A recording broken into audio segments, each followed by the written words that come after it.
We're going to go ahead and get started now. Thank you for attending, everyone in person and those who are online. We will get started with our first item on the agenda, which is approving the meeting minutes from May 31st. Is there anyone that would like to make a motion to approve those? Brittany, this is Keith of Midvale. I'll make that motion to approve the minutes of May 31st. Perfect. Thank you, Keith. Sorry. Do we have a second? This is David from Salt Lake County. I'll second. Perfect. I guess before we made the motion, I forgot to ask if there was any discussion needed. Does anybody have any questions or comments? Okay, I'll declare officially approved then. Item number 2, we are going to go into the Transportation Improvement Program business, and that item will be covered by Ben. Thank you. Awesome. Thank you, Madam Chair. So thank you everyone for being here today. As you are aware, we've just gone through and completed our public review and comment process on the 2024-2029 Transportation Improvement Program.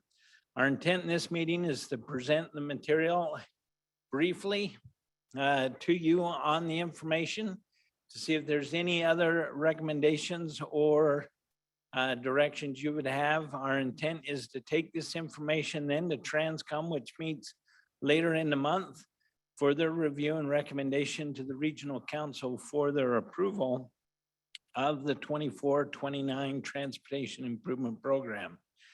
At our public review and comment period, we had the interactive map. Hopefully many of you, if not all of you, have had an opportunity to go and spend some time with this map to zero in and look at various projects, particularly the projects within your jurisdiction or those projects that you may have some interest in, to identify what's happening, to make sure that we've got the information correct or that we're on the same page. And it's a map that will be available for the public to review at any time. The opportunity to comment on this map has been suspended, but the map itself should be able to be reviewed and clicked on, and they'll be able to gather any general information. In addition to the interactive map to help solicit the public comments, we also submitted out or sent out the table, and there was a link in this, but it's a table. We didn't print it. We provided it in electronic format to allow you to zoom in. It's got about 140 plus pages. In the front portion of this document are the programs that the Regional Council has the direct responsibility to program. The STP, or Surface Transportation Program, the Congestion Mitigation Air Quality Program, or CMAQ, the Transportation Alternative Program, or TAP funds, as well as the new Carbon Reduction Program. These are the projects that you reviewed, recommended to TransCom and to the Regional Council over the years. This is 6 years of program, and these projects are put on there or organized by project sponsor until you get to the bottom of a particular funding source where you can see the new projects that were recommended by the TAC committee and then by TransCom to the Regional Council. After the WFRC tables or programs, then you have the glossary. There's also then the programs of all the other projects, including those in these tables, but it's the projects that'll include maybe right here on any one of these, Rosie. Click on. These come out of the program EPM, the Electronic Project Management Program that UDOT coordinates and maintains. This has all the other projects that are funded not only through the federal, but through the state and through the transit. That, or all of these projects are in that section. And then if you scroll almost to the very bottom of this document, you have the transit tables, maybe up to a little higher, right there, we have the transit tables. These are projects that UTA takes the specific lead in coordinating the programming of. And in the very last section of this document is the air quality memorandum that shows that this transportation improvement program comes from a conforming long-range or regional transportation plan. This is what went out for public review and comment. Wayne's going to come up and give us a brief summary on some of the comments received, and then we'll come back and talk for just a minute on this.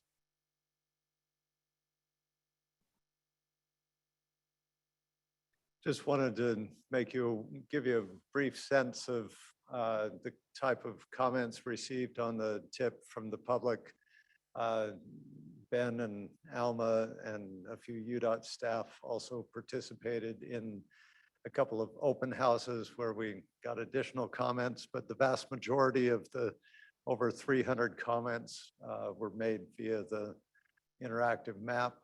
And due to a bit of confusion, there were some that thought that the gondola, this was an opportunity to express their opposition to the proposed gondola in Little Cottonwood Canyon.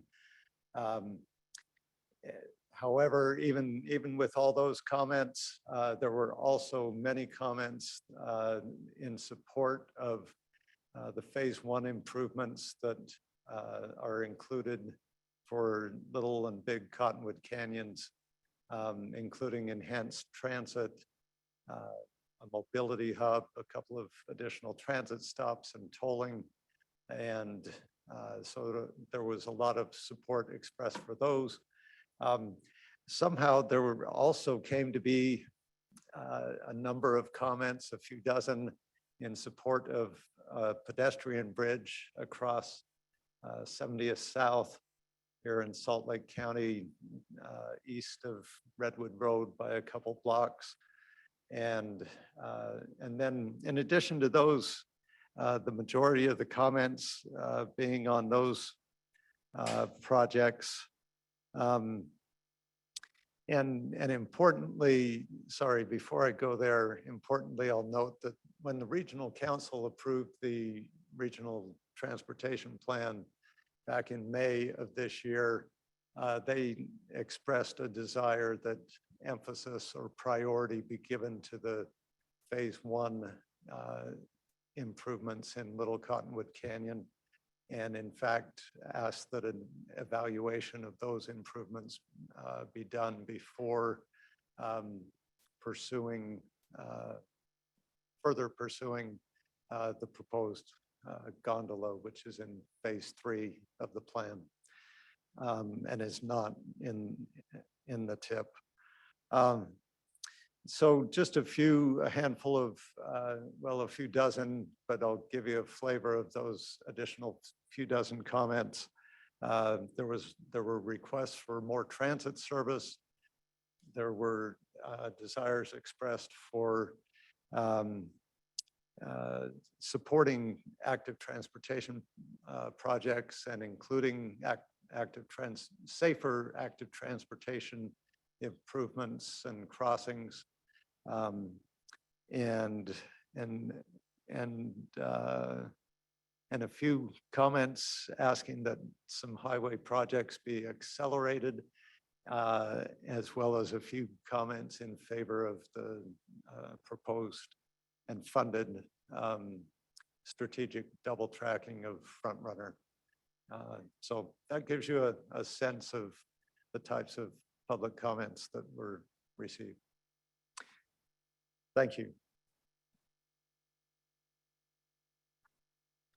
Thanks, Wayne. So with this information now, we will prepare and take it to TransCom here in 2 weeks from today. TransCom will review that information and make recommendations to the regional council for its approval, and the regional council will meet at the end of the month. Then we'll approve the 2024-2029 Transportation Improvement Program. Are there any comments or any thoughts from the Technical Advisory Committee that we should include in that report to TransCom? Sweet. Then Madam Chair, if it's all right, I'll jump right into item number 3 because that takes us into 2025-2030 Transportation Improvement Program. So here we are already starting off.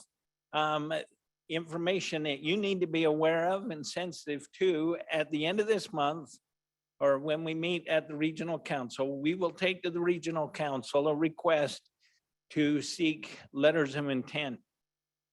In that, it'll essentially be a funding packet of the WFRC programs that will go out to everybody. It'll go out to all the engineers, the public works, the planners. It'll go to the elected officials, and it is soliciting for letters of intent, new projects. Part of our reason for reviewing this, normally in our TransCom technical advisory committees, we don't go through all the programs that Wasatch Front Regional Council has available for local governments. Mainly because you guys are meeting before we get approval. We're meeting before we get approval to go out for this request. And so we felt it was important to bring this information to you. This information will not be distributed until after we get recommendation from the council to go out. But we want to run through the programs quick. The Wasatch Front Regional Council has that available for the local governments. So in this funding packet, there's a list of each of these funding programs that we have available. This is a very summarized sheet. Then if you scroll through this, we've got a chart that identifies, we'll come back maybe, Rosie, sorry, we go back. The dates right here, I was going to shoot back to that, but we'll cover this again. But the letters of intent will be due on the 28th of September. The applications will be due, or the concept reports will be due by December 7th. Big day, December 7th. But in this packet, there's an application information for each of the programs, the contacts, the dates, the amounts, and then the type of selection process. Then past that is a summary sheet for each program. And we're going to run through that real quick in a presentation. I'm going to take the first 4 programs. Maybe you scroll all the way back to the first sheet. Sorry, Rosie.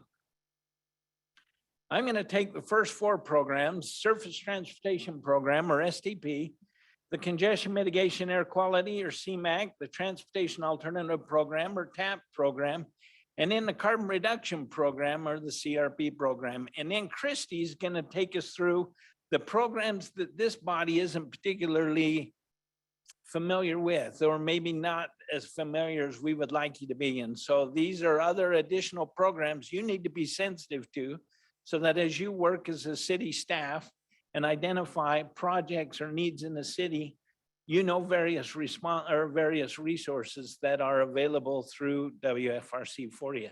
So now if we can jump to the PowerPoint, if that's okay, and we'll fly through this in a pretty quick fashion here.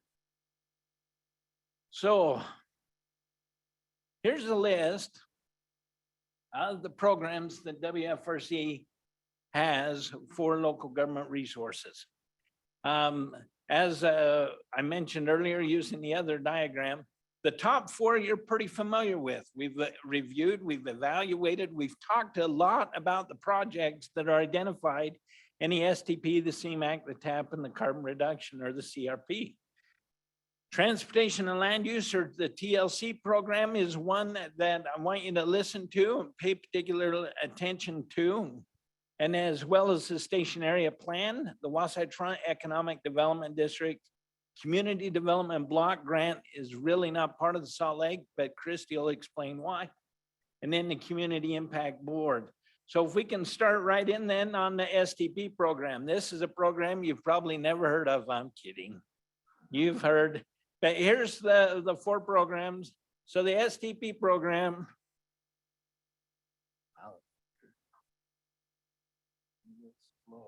It's up to my speed.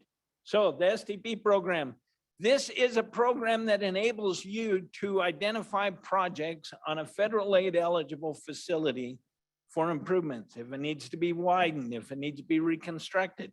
The maintenance and preservation is the responsibility of the project sponsor. But to reconstruct or to make new or to widen STP is a perfect pot for those kind of projects. Improve or reconstruct existing streets, bridge replacements, although the department is doing a significant job and an effort for local government bridges. Projects that reduce traffic demand and intersection improvements. So here's a slide I really like to reference here because it shows something. You could hang this in your own home. This is a picture that is second to none. If you look up here on the top, this is in West Jordan. It's on 5600 West. And as an engineer, look at that. There you have a 2-lane facility, a curb gutter and sidewalk on one side, nothing on the other side. You've got shoulder striped, but the pavement's falling apart. And then we come in with an STP program. This is the one you could even have over your dining room, maybe not the table, but over the big sofa and look at that.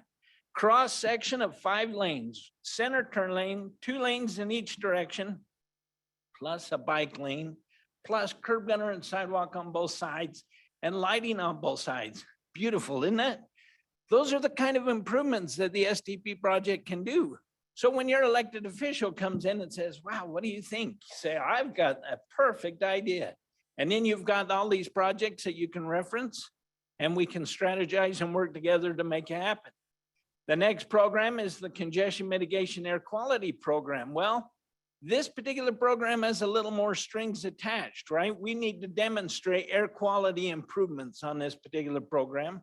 So we've got to show something that is going to improve our area in air quality above and beyond some of the other improvements. So that restricts some of the types of projects, but it enhances a lot of the others. So here's a list.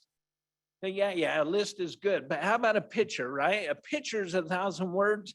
Look at this. So if you look at some of the projects that we've programmed in the past, we've got bus improvements, we got van pool, we've got expansion to facilities, we've got ITS, we've got commuter link, we've got signal interconnects, we've got ATMS signs, we've got, I already jumped to the signal interconnect. All right, so we'll add the intersections into this, or a commuter related bicycle and pedestrian type facility. These are the kinds of projects that are eligible for the CMAQ funds.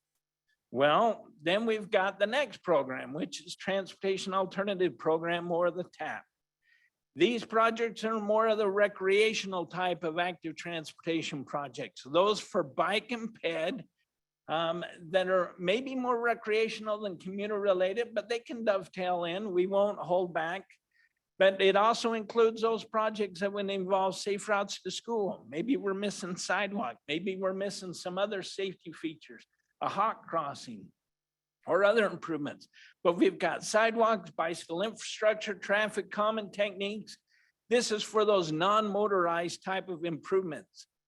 Now, a good example of this one here is it's actually in Davis and Weber County, but it's the DNRG Rail Trail. Now, we put a lot of different kind of sources into this, and it has provided a facility that's great for not only recreational use, but it's also used for the commuter-related bike rider or other type of transit.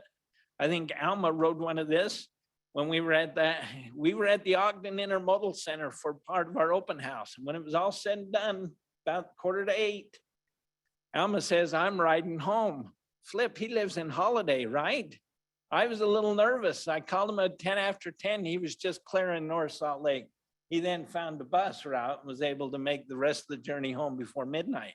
But this is a facility that is amazing. But that's the kind of projects for our TAP program.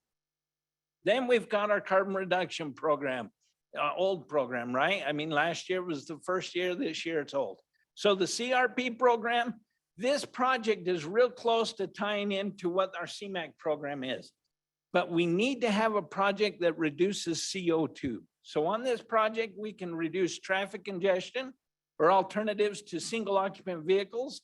Examples could be traffic monitoring management, like traffic signal coordination, intersection improvements, alternative fuel development, intelligent transportation systems, diesel engine retrofuel. Here's a few pictures, maybe intersection improvements, green bike.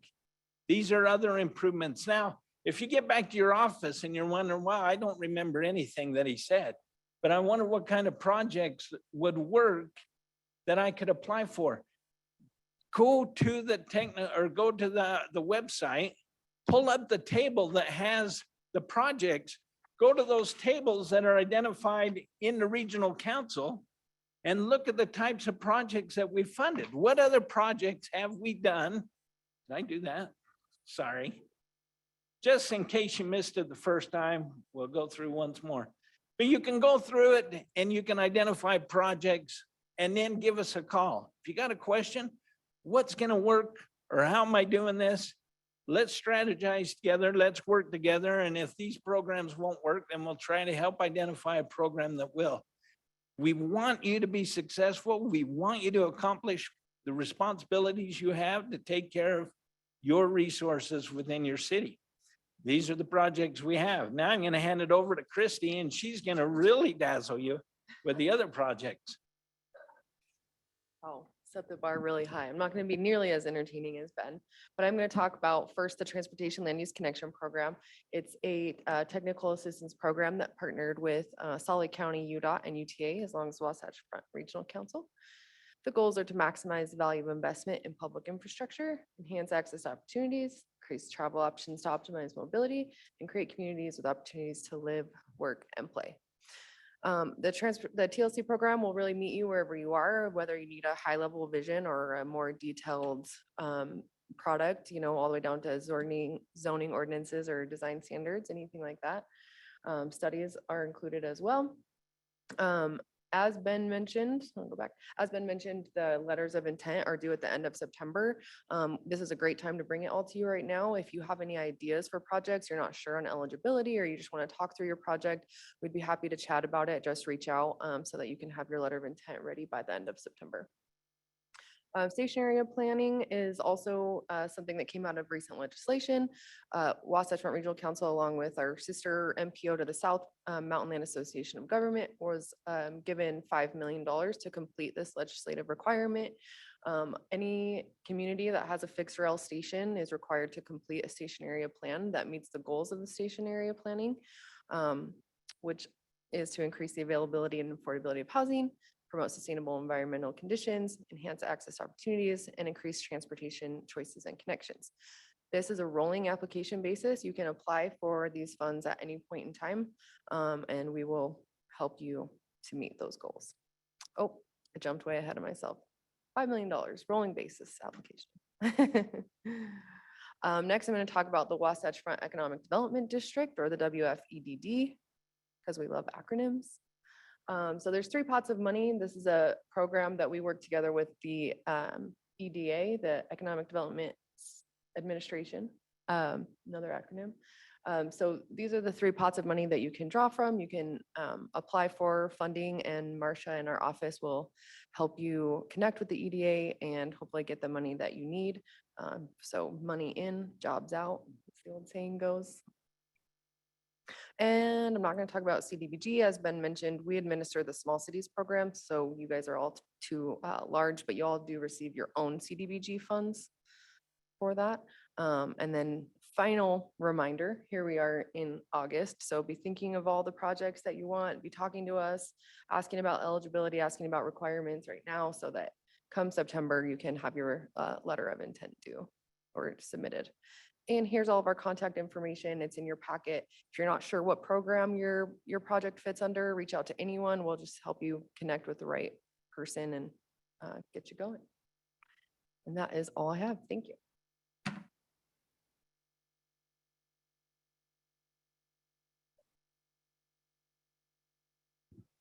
All right, thank you, Christy. Thank you, Ben. We now will move on to item number 3. That is the WFRC. Oh, no. Is that what Christy just gave? Okay. So we're on number 4 then. We have a presentation from West Valley City, and we'd also like to thank them for the refreshments that they brought today. Hey, thanks, Brittany. Yes, in regards to the refreshments, I'm a little disappointed with the tables right now. I don't want to carry all that stuff back out of here, so I'm not going to be offended if you hop up and go grab 2, 4, 10 for your closest friends. But All right, let's get this here.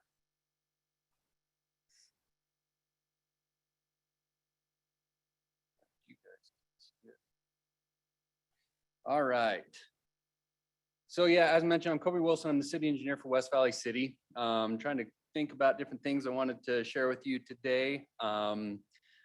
Decided we landed on 4700 South, our reconstruction project. That one's kind of in the thick of it right now, getting built right now, and it has a lot of STP funding involved with that project. So we thought we'd give you a quick recap of 4700 South, a little bit of the history there and where we stand today.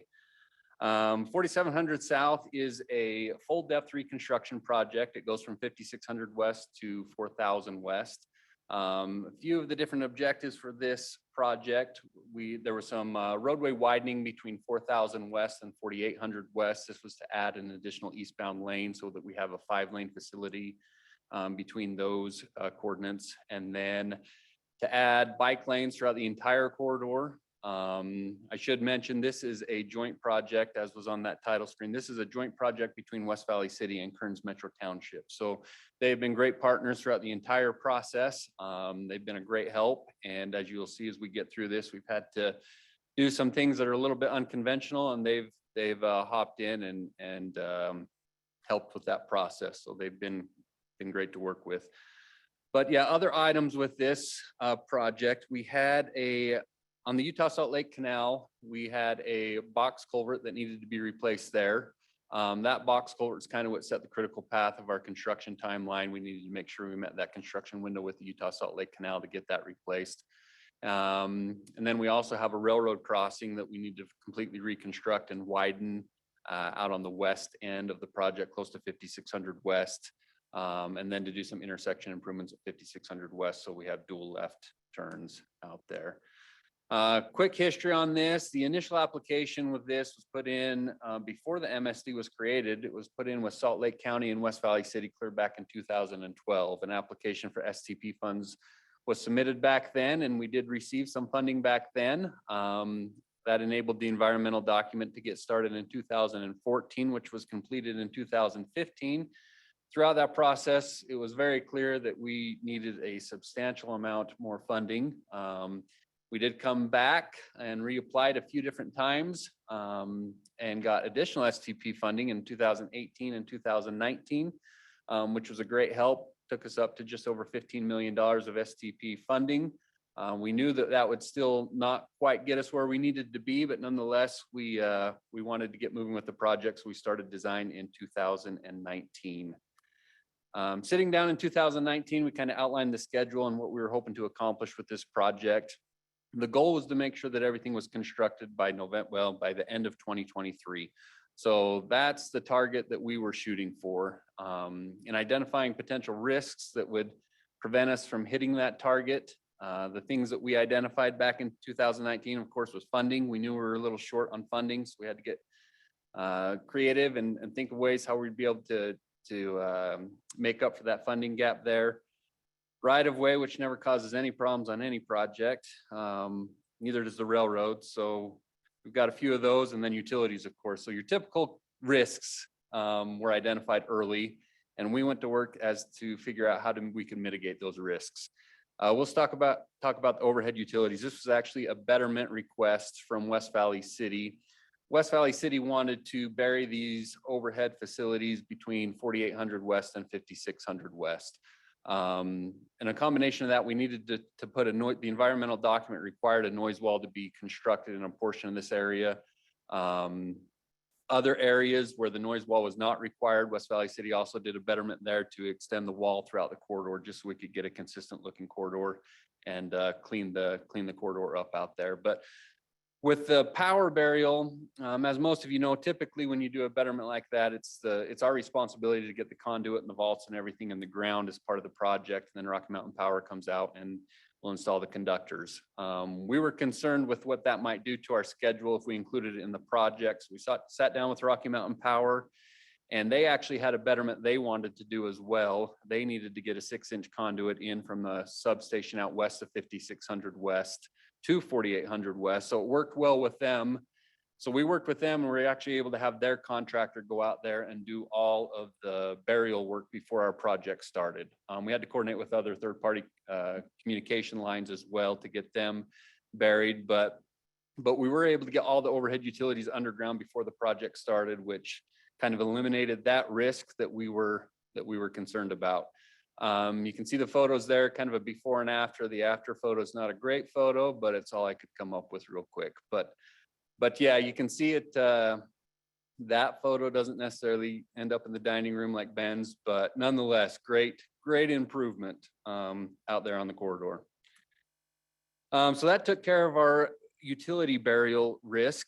The next risk that we had had to do with right-of-way acquisitions. We had about 70 parcels on this project that needed acquisition. As we started through the design process, we got into mid 2021. It was very clear that although right-of-way was moving along, we were going to have a few difficult properties that was going to prevent us from getting certification in time to advertise the project and get the box culvert installed in that winter construction season for the canal. So that time we huddled up with Kearns Metro Township, and we decided it would be best to remove the box culvert from this project and actually pull it out and advertise it as a separate independent county project and get it constructed prior to the roadway reconstruction project. So that is what we did. We pulled it out, worked with the county. The county took the lead on that. The majority of the box culvert, actually all the box culvert sits in Kearns Metro Township, but we have an interlocal agreement of how we're going to partner on this entire project. So we basically just kept the same guidelines of that agreement, pulled the box culvert out and got it constructed before the contractor got out there to work on the roadway reconstruction project. Doing that enabled us to keep on the schedule, our goal of basically being complete in the fall of 2023. There's just some photos of the box culvert being done out there. So that took care of our right of way. The big thing with that, pulling out that box culvert, is it gave us a few more months to get the right of way squared away so that we could get our right of way certificate and advertise the project through UDOT. But that did not eliminate the railroad risks that we had. That, like normal, took way longer than we had hoped for, and it was also going to create some schedule risks as well. Our biggest concern was, as you know, there was no construction inflation or anything between 2018 and 2022. No prices changed at all, but we were concerned that if we got pushed to 2023, we were going to have another funding issue just with how fast prices were going up. We needed to get this thing advertised. We needed to get it, the bulk of the roadway work started. So once again, we huddled up, and our intent was to pull the railroad crossing and the work out there by the railroad out and do that. Basically, we're going to call it phase 3. But the idea was to pull this out and keep working on the railroad permit while we advertise and get phase 2 out, which is the majority of the roadway work. And then while phase 2 is actually, they're utilizing that construction season to get started. Hopefully we could catch up with the permitting process with the railroad. And then we could get that constructed this fall as well concurrently, so we still meet the overall deadline. That's the direction we went. We pulled it out again with our funding gap. Just so you know, we had about 15 million of STP funding. This project's coming in at about 31 million. So we had a significant gap we had to make up. So we knew that the city and KMT would be bringing in a substantial amount of money. So we decided if we pulled this railroad out, allowed the STP funding to be used on phase 2, being committed to phase 3 basically, and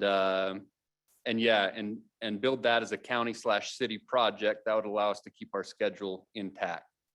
That enabled us to move forward with construction of phase 2, which is basically, this is the heavy lifting project from 4,000 west out to essentially 5,400 west. This is the full depth reconstruction project that's underway right now.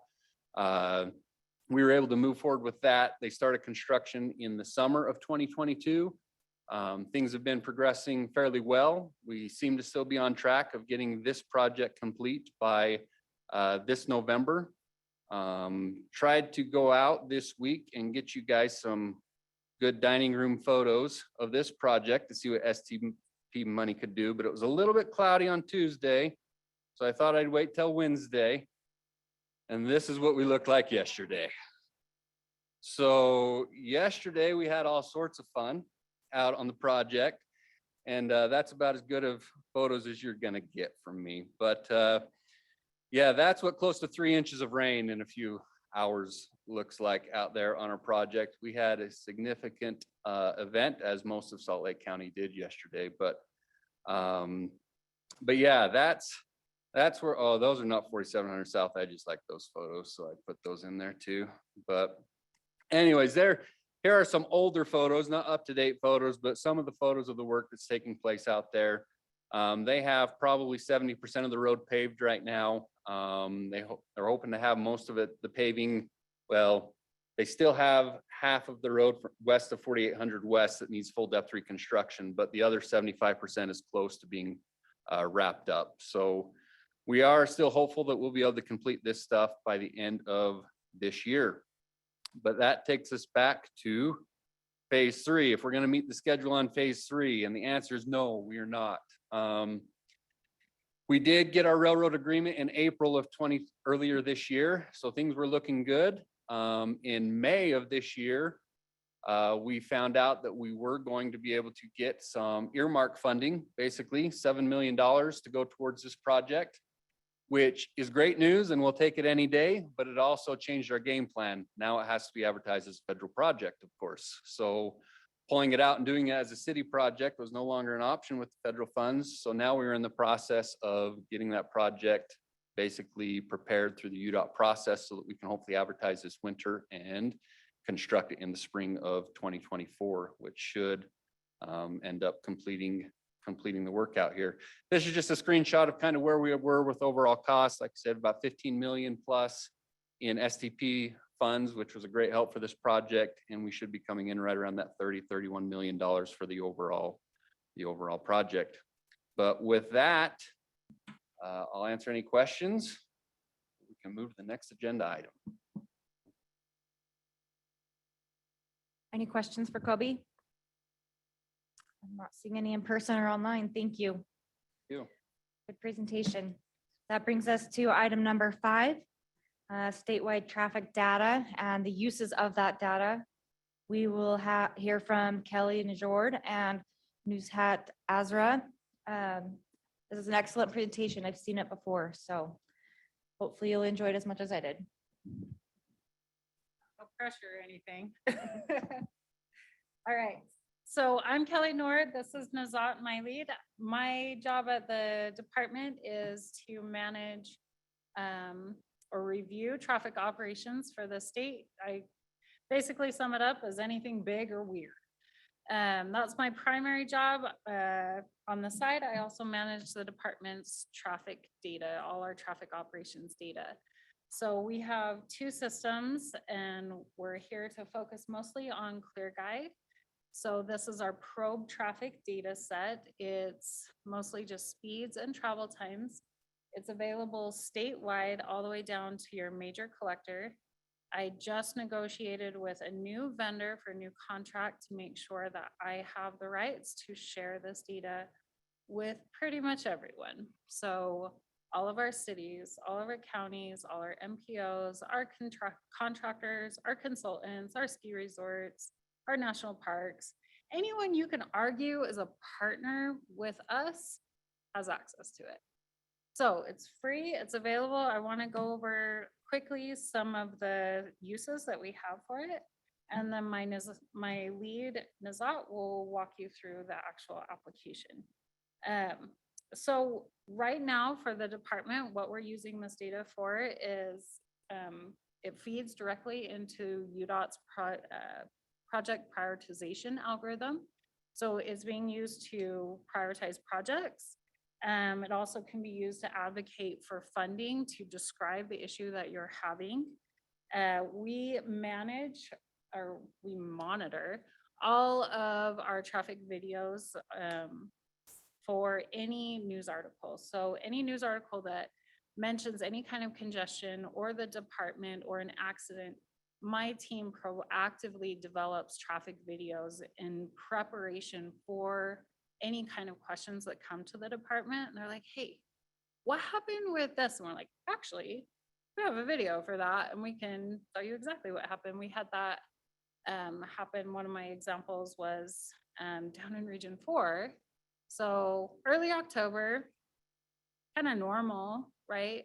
And we had serious congestion down Region 4. I start getting calls from some of our directors and they're like, what is going on? I'm like, I don't know. It's October, not fall break. It's too early. I have no idea.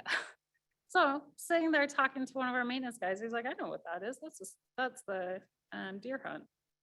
Never would have thought, guys. That is a thing in Utah. So we're able to describe on a level that everybody can understand. We've got videos and maps showing this congestion. You can see it develop. You can see how long the queues are. You can see it dissipate. You can record it.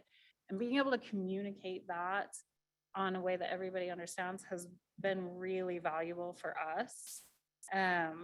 Some of the other uses we have for it, we also respond to members of legislature or representatives. They have concerns over, we had a representative go down to Moab over Memorial Day, calls up Carlos and he's like, holy smokes, what is going on? And we're like, well, it's Memorial Day and it's a holiday and Moab actually carries as much traffic over Memorial Day as State Street in Salt Lake City. Like, it is crazy. That little tiny town is getting hit hard.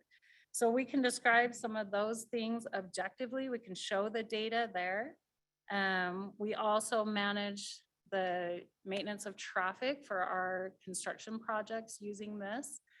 We can actively monitor this. This is real-time situational awareness of our system, regardless of whether we have cameras out there or not. We can actually monitor what's going on with our construction projects. That's both a stick and a carrot, because on one side, we want to make sure that our contractor doesn't influence traffic negatively. That's the stick. The carrot is we can actually look for additional windows for a contractor to work if we're getting higher diversion rates than we thought. So there's a lot of value with that as well. We can do before after studies, and that goes back to our communication. We can describe what benefit we actually got from the money that we had for the project. So that's been valuable. Park City has been using this data to evaluate their bus routes. They also use it to populate their little side street VMS to give you travel times to and from their ski resorts. We're also populating this same data on the big VMSs over the freeway. That's where that data is coming from. Our traffic operations center uses this to monitor our situation outside camera coverage. I kind of covered that. Our ski resorts and our national parks are using this data. They've got some dashboards out there, and if you want to hear more about that, we can talk about it. We also are going to be using this to track where our permits are. So we hand out a lot of permits for a lot of small construction projects, tracking where those are. That's going to be a new feature. Some of the ideas I was thinking for cities, like you could track this, like, do you ever have a situation where you've got a school that leaves their school zone still on and it's after hours and you don't know about it until you get calls with complaints? Well, this is something that could actively monitor that for you. So that's being a little more proactive with things like that. We're also, so this is all ClearGuide, and I mentioned a separate system that we have. So this is our probe data, good for speeds and travel times. We also have a separate system called PEMS that pulls in all of our radar. And the difference between the data set, so a radar is a physical unit that is mounted on a pole up high and it's watching what's going. So it collects every single vehicle that passes, the length of that vehicle, how fast that vehicle is going, the direction, what lane it's in, and the timestamp. So every single thing, it's super high granularity. This pro data set that we're talking about captures speeds and travel time. So it's watching the vehicle, and it's collected from like places like vehicle navigation systems and cell phone applications. And so basically, as a vehicle traverses across a road, it pings. So it starts point A, here I am, moves another 100 feet down the road and says, here I am, moves another 100 feet down, pings again. So it's kind of tracking the vehicle, but it's all anonymized. We have a policy, we do not maintain personally identifiable information. So it's all anonymized, but we're able to identify these speeds. This is available on all of our roads down in the major collector. So Nazat's going to take you through the actual system. This is where to access it and show you some of the features.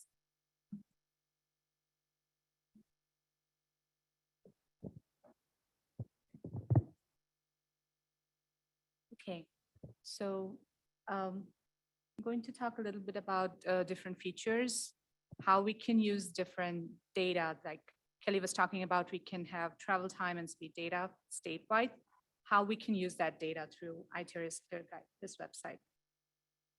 So this is what the homepage looks like, and as Kelly mentioned, this is probe data, so this is sample data. This is not going to give you all the vehicles' speed or travel time, but it's good to get a sense of what the speed is like on a particular route or a segment of the road. So if we talk about the first feature, which is, I like it a lot, under map, we can actually check the real-time data for all the routes that are available on ClearGuide.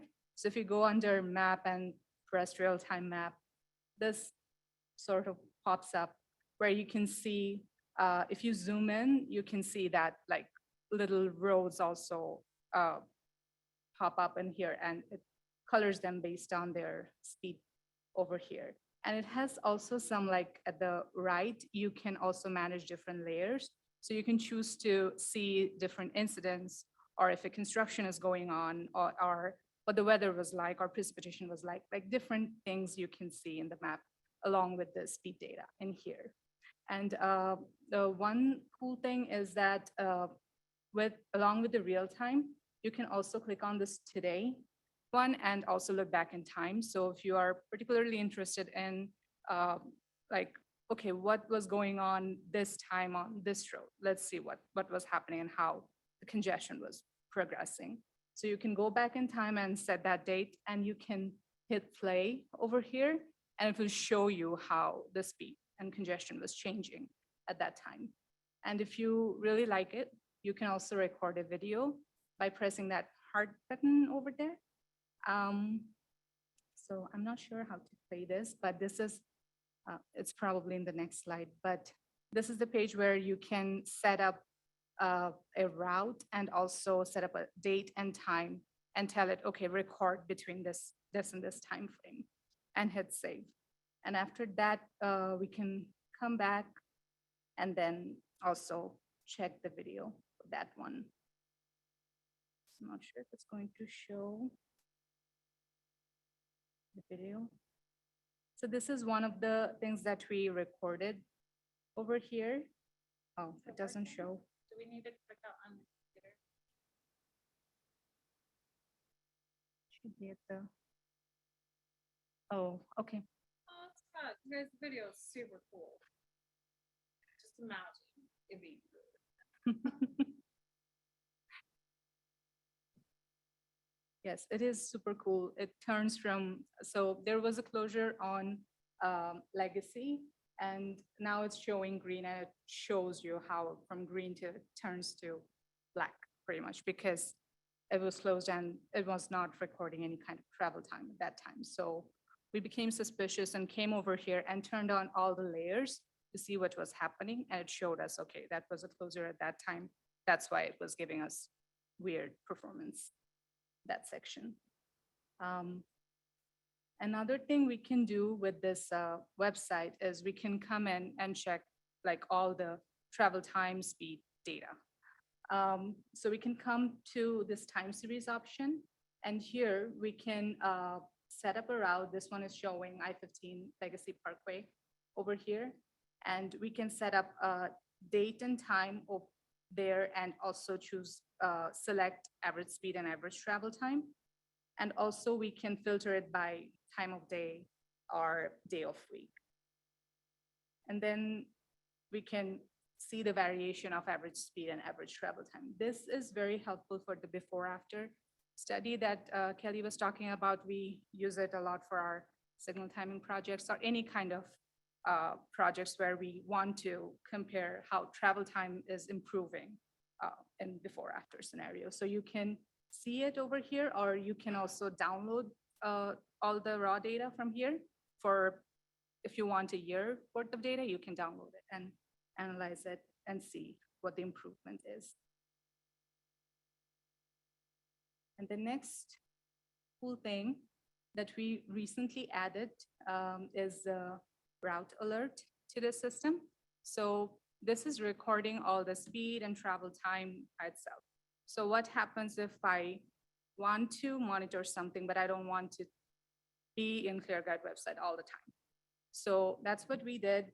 This website monitors the travel time, speed for us, and it will send us an email if the travel time exceeds a certain level or the speed goes below a certain level. So this is what this under routes, the alerts, the last option over here, that's what it does. If we click on it, it will take us to this create route alert page, and it's a very simple form-like page over here, where we can, in here, we can select any of the routes that we have previously set up and tell it to monitor it. And if we go like scroll down, it will also let us select different alert types. Like I mentioned, we can choose to monitor travel time or monitor speed, or we can choose to monitor any kind of closure on that. So we can select them. So if the travel time is more than 20 minutes per se, so it can give us an email for that. And then we can also select the select alert date and time range. So let's say you have a project that lasts only for a month.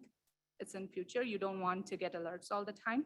So you just set that time frame and date range in there, and it will give you alert just for that date and time range, and then stop giving you any email after that. And then the select alert threshold is just, it sets the frequency of the alert. Like it's what your tolerance is. Let's say if that high travel time remained for 15 minutes, it will send you an alert. But if it just lasted for 5 minutes, let's say, but if you chose 15 minutes over there, it's not going to send you an alert.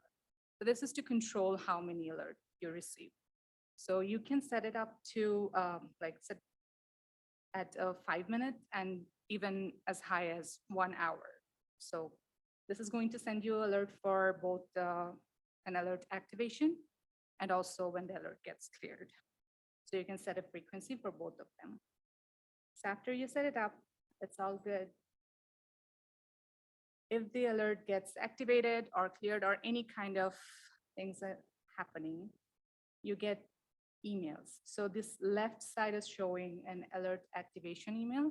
So this tells you your route name. Okay, this one was set up on Cottonwood Canyon. And it tells us that, okay, the route is lower than 30 miles per hour. Speed activation was 23 miles per hour. So, and it got activated at 9 a.m. And then it also, after it gets cleared, it sends us a clear email that's at the right, and it gives us more information like that. And like all the little buttons we are seeing at the bottom, it gives us more information. So if we are interested, we can click on it. It will show us, okay, what the variation was during that activation time. If I don't remember what the route looks like, doesn't show up. Not working. It's a sad- Yeah, it's a sad day for animation. Okay, so anyways, so we can see the route on the map with the view route map option, and view speed map is going to just take us zoom to the real-time map, but just zoom into that particular area that I'm interested in. And this one is for people who set up a lot of alerts. So if I don't want to receive a lot of emails, there's a feature where I can turn off the emails. And after a month, if I'm interested, okay, let's go check how my routes are performing. If the construction sites that I was monitoring are showing a lot of congestion or not. So this is the page where we would do that. It's going to show like all the routes and where the alerts got activated, what kind of alerts got activated, what the thresholds were, and what the activation speed and travel time were, and how long they lasted. So if a congestion was like 3 hours long, it's going to show over here. So it's a very good summary, and we can filter it by date, time, or we can also filter it by different routes. And this is another feature just to get an understanding of where our top bottlenecks are. We can click on that extras at the top, and there's an option that says bottleneck. And this is showing just the top bottleneck for month of July this year. And all these cool features, we have cool training videos for them in this link. So you can go to this link, scroll down, and under training for Clear Guide, you're going to see these 3 videos that pretty much talk about how to set up routes, how to set up route alert, those things. Yes, and these are our contact information. And if anybody has any questions, we're happy to answer them. Yes. Is there an ability to look at pedestrian or bicycle activity? That is a really good question. So in Clear Guide, our probe data set, we do not have bikes and peds. We just have vehicles at this point. But we have the ability to pick up that information with our radar units. So we've done that before. If any of your cities or counties are interested in getting bike and ped data with radar, we're working with 3 cities right now, Orem and Vineyard and Park City. They all have a handful or are putting in a handful of sensors, and they are connecting them to my central system. So the state covers for the software, the data storage, the analytics, all of that. You guys would have to put in your own sensors and maintain them. But we've done that. The first time we realized that radar could pick up bikes is we installed a radar sensor just north of Moab, that Green River Bridge, and just south of that archway entrance. If you're familiar with the area, there is a bike trail there. And we didn't do it on purpose, so we can't sound super cool, but we went out there and set it up, and we figured out that we can actually pick up the bikes over on the trail because the sensor is pointed that way. So we got the road this way, the road that way, and the trail. So we were super excited about it. So that is a possibility if you're interested in getting bikes, getting counts on like your trails. You can experiment with some radar and get that set up with our system, and you can pull that data. So totally an option. With the probe data set though, because it comes from mostly vehicle navigation systems. And at this point, the vendors that I'm working with don't have that data. I don't have it. So, yep. Any other questions? I've used the UDOT safety data that's very similar. Is this through the same platform? Or is that a I different wish set? you would Oh, okay. think, right?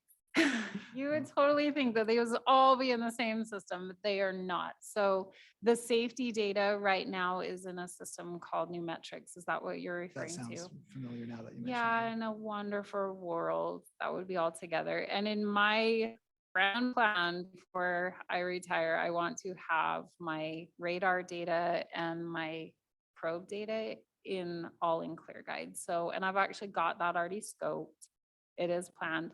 So at some point you will pull up Clear Guide and you'll pull up the map, and there will be all these beautiful pins everywhere where I have radar, and you'll be able to pull that up. So that is in the plan, but right now they're all separate. and we're working on it. So we've also had some interest with our central traffic and safety group in comparing speeds from my probe data and crashes, right? Totally makes sense. It's hard to do that, to get it all in one system.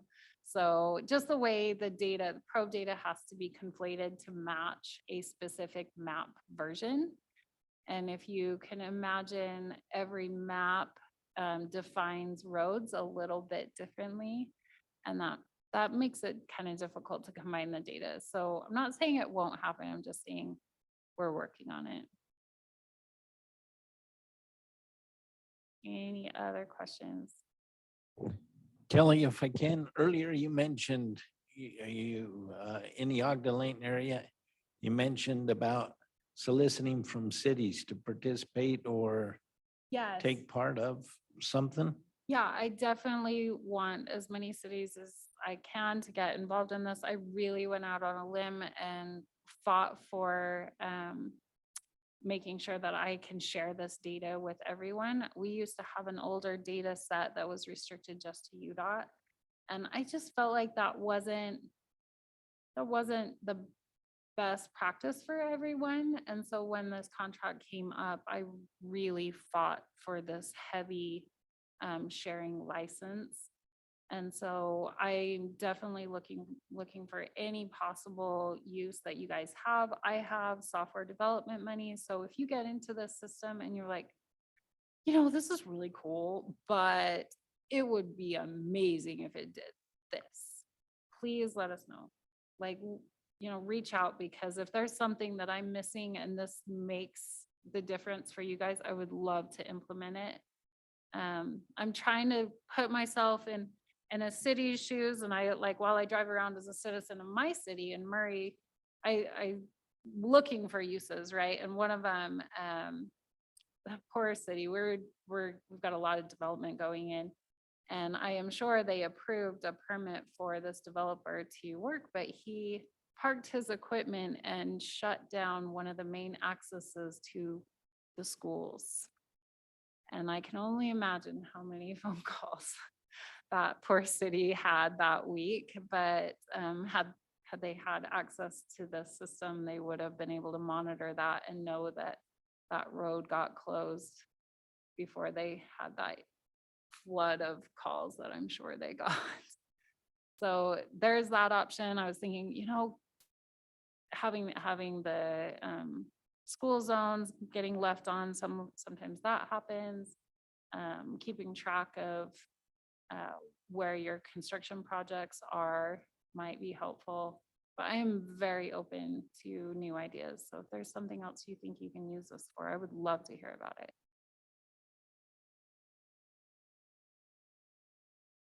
Any other questions? Okay, awesome. Well, this is our emails. If you lose us, just Google UDOT traffic data, you'll find our site. And we're happy to do one-on-one trainings for anybody. So if you go back and you're like, then it's not my thing, but it's my coworker's thing, let us know. Okay, cool. Thank you. Great job. That brings us to item number 6, discussing the functional classification processes. And we'll hear from Wayne Benyon on that. Thanks, Brittany. Just a quick reminder, if you're aware of a road or roads in your community that you feel function as, say, a minor collector or a major collector or an arterial on a regional scale, don't hesitate, or in other words, please reach out to me. And I think Rosie's putting my email in the chat, and be happy to talk it over with you. I'm not asking for a comprehensive review of all the functional classification needs in your city. That might be coming in the near future, but interested in talking with you, and I'm happy to help in that process. You'll probably recall that surface transportation program projects in particular need to be on this statewide functional classification system. And if that's the only reason you want it functionally classified, then we might not want to go there. But if you feel like it is in fact functioning at a higher level than a residential or a local street, please reach out, and love to hear from you. I'll also note Jory Johnner in our office. You may recall if your project, if you want to add through lanes, add travel lanes, that project first needs to be identified in the regional transportation plan, and Jory Johnner at WFRC is the person to reach out to about that. So just quick reminder. Thanks. Thank you, Wayne. We do have 2 items of other business right now. So the first one we'll do is Kip. Is he online? Oh, there he is. Okay. And he will discuss the new safety action plan program. This is different than the station area plan, something completely different. So they have the same acronym, but please don't get them confused with each other. Go ahead, Kip. Okay, thank you, Brittany. Everyone can hear me all right and see the invitation that I'm sharing. Yes. Hopefully, most or all of you received an email and a calendar invite for our comprehensive safety action plan launch meeting. That meeting will be on August 22nd at 10 o'clock in the morning. It will be a virtual meeting. This is to kick off the regional safety study focused on local roadway safety needs. The study scope is Weber, Davis, Salt Lake, Tooele and Morgan counties, and the Brigham City area of Box Elder County.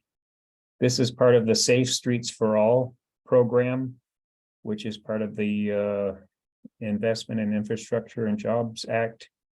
It's a federal highways program. This is, I think, to my knowledge, the first time federal highways has made safety improvement funds available to local governments.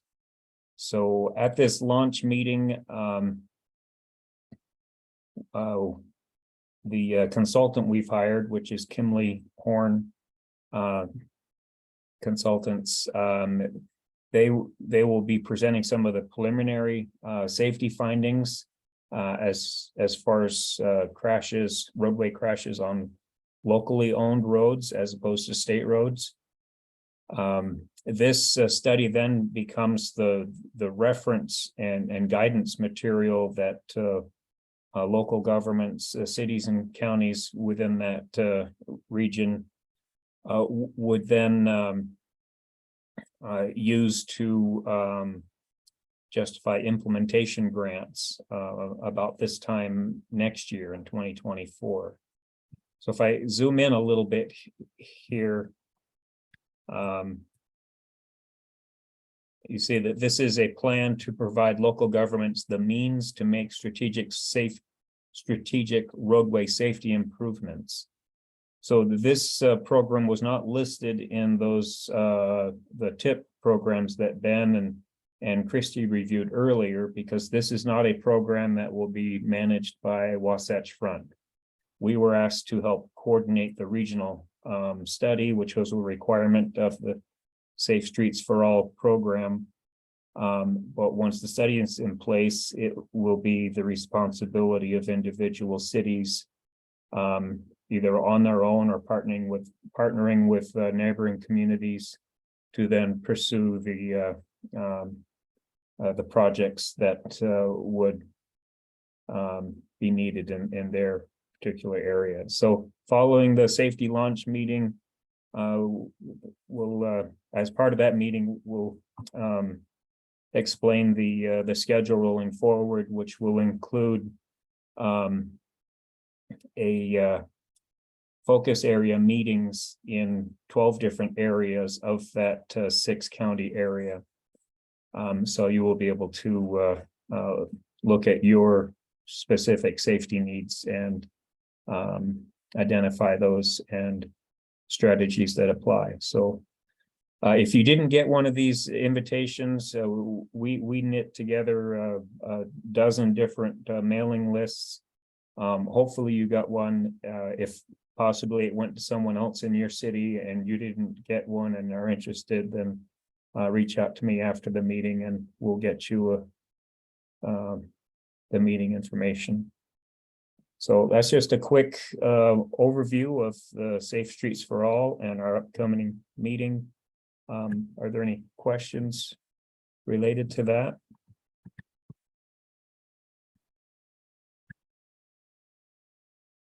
Okay, I'm Thank not you, seeing Brittany. any. Oh, does somebody have a question? No? Okay. I'm not seeing any questions. If any of your elected officials have been following the Safe Streets for All grant, this would be an excellent meeting for them to attend. A major milestone to kick off this plan that and grant that we've been able to gather. The second item of other business that we had was for Hugh to discuss the TIF and TTIF grant funding that's available. As a quick reminder, is Hugh online or are you subbing for him, Wayne? I think I might be subbing for him.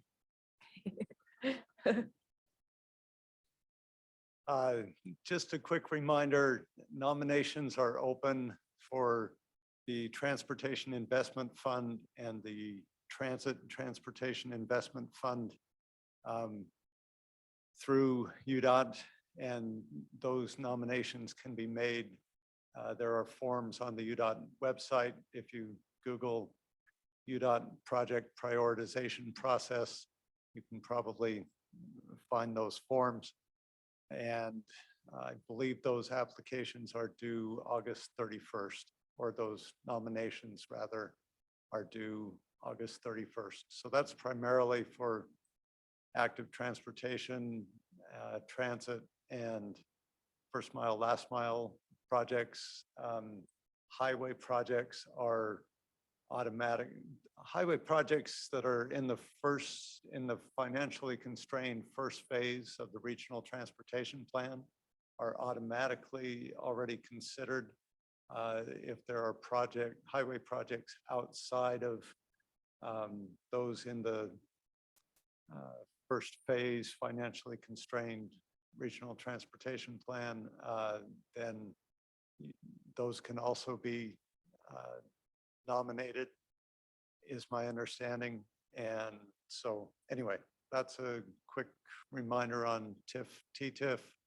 Any questions on that? Or if anybody from UDOT would like to add additional information? All right, if I may, Brittany, thank you. I'll just mention, in addition to the Safe Streets for All discretionary grant program or national competitive grant program, I just wanted to mention another couple of funding programs that are available on a national level. One is the, now I'm not remembering the acronym, but there's an acronym for 3 different funding programs that are also known primarily by acronyms, perhaps, that are infra, rural, surface transportation program, and mega. I'll just note on the infra, the deadline for that is for applications for this round is August 21st. There's over 5 billion available nationally in this program. Projects need to be of regional significance on the national, I believe, on the national highway system. However, railroad crossing projects or grade separation projects for railroad crossings, as well as at-grade railroad and highway crossings are also eligible, even if they're not on the national highway system. And so that's one that's coming up. A couple others with deadlines coming up are the Protect program, which is for resiliency type projects or strengthening or making your infrastructure more resilient to flooding or other types of natural disasters. Deadline for that is August 18th. There's also a program reconnecting communities, and that deadline is late September. But just wanted to make sure you're aware of these opportunities that are coming out more or less annually for several discretionary grant programs in the transportation arena. So, thank you. Hey, thank you, Wayne. Thanks for filling in. That is all that I had on my list for items of other business. Does anyone else have anything they would like to bring up? Okay, I am seeing none. So that's the end of our agenda.